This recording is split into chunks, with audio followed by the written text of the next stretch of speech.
циклон или ураган, или как вы называете, я не знаю, там этот, он, конечно, он не влиял на табак, потому что они еще не сожженные, поэтому там они сажают только, они начинают сажать в ноябре. Ну, он оторвал все это, крыши, сараи, все это, поэтому нет сараев. Пинар-дель-Рио стало все дома, которые там, деревянные, стало без крыши. Это поэтому. И, конечно, на Кубе всегда нету денег. Денег, я не знаю, куда денег идет. Там денег никогда. Значит, они не успеют, и нет денег для построить все это до урожая полностью.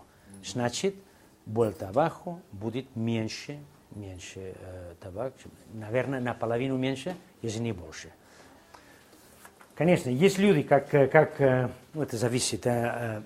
Робайна не будет страдать, потому что Робайна у него денег есть, спрятан, он чуть-чуть получит, все те, которые продают, друзья, это, ты знаешь, у него есть, и с этими деньгами я говорил с ним, я был там в отпуске сейчас недавно, я был после Густав и до Айка, сейчас, поэтому и это первый, он сказал, нет проблемы, у меня деньги есть, он там не был на Вадене, потому что он находится чуть-чуть в холме, поэтому там нет проблем. Что они будут делать кубинцы?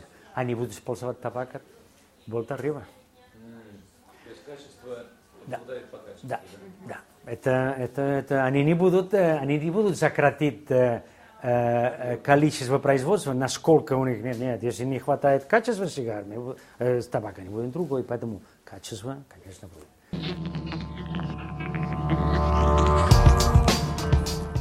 Решение уже принято, что они будут поднимать цены. Абанос эксклюзивный дистрибьютор на 7,5-8% средний. Элитная позиция будет на 12, на 15, и те, которые не продаваемые, они 0, да? Средняя 7,5-8. Но это цена Абанос дистрибьютор. Потом дистрибьютор, конечно, добавит 50% на этот, потом растаможка идет на этот, и, значит, для покупателя это будет больше, чем 20%. И может быть 30%. Это решение. Но это решение это не связано с ураганами. Это решение, это факт, чтобы Абанос продает меньше количество сигар. В этом году было плохо, потому что, ты знаешь, новое законодательство в Европе.